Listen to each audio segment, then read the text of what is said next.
Opština Čajetina zacrtala je veoma jasan i ambiciozan cilj da ponese titulu prve ekološke opštine u Srbiji.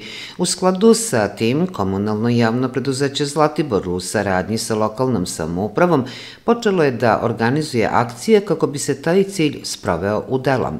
Opština Čajetina je od Ministarstva zaštite životne sredine za projekat pošumljavanja pretovarne stanice Zlatibor odobreno 1.557.192 dinara na osnovu sprovedenog javnog konkursa za dodelu sredstava za sufinansiranje realizacije projekata pošumljavanja u cilju zaštite i očuvanja predeonog diverziteta u 2021. godini.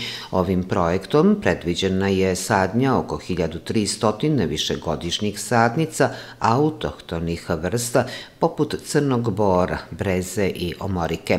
Vrednost pomenutog projekta je 2.024.748,50 dinara, koji resorno ministarstvo finansira sa 1.557.192 dinara, a ostatak opština Čajetina.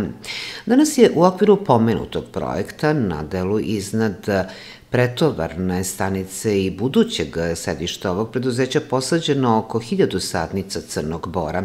Radove su izvodili radnici komunalnog javnog preduzeća Zlatibor, a u pomoć su pritekli i učenici 6. i 7. razreda osnovne škole Dimitrije Tucavica Zlatibora, kako bi kroz rad i druženja stekli svest o važnosti očuvanja životne sredine.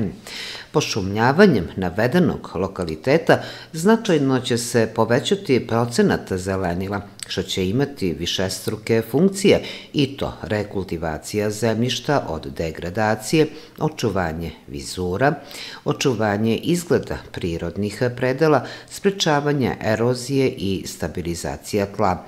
To su istovremeno i ciljevi ovog projekta. Projektom je predviđena sadnja 925 sadnica crnog bora, ali je nabavljeno nešto više, tako da će ukupno biti zasađeno oko 1500 sadnica, tako da će naredne sedmice biti posađeno još oko 500 sadnica crnog bora, a planirana je i sadnja 132 pančićeve omorike i 225 sadnica breze. S obzirom da je reč o degradiranoj površini, ovaj projekat najpre predviđa izvođenje obimnih pripremnih radova koji podrazumevaju dreniranje i nasipanje zemlje, pa tek onda sadnju.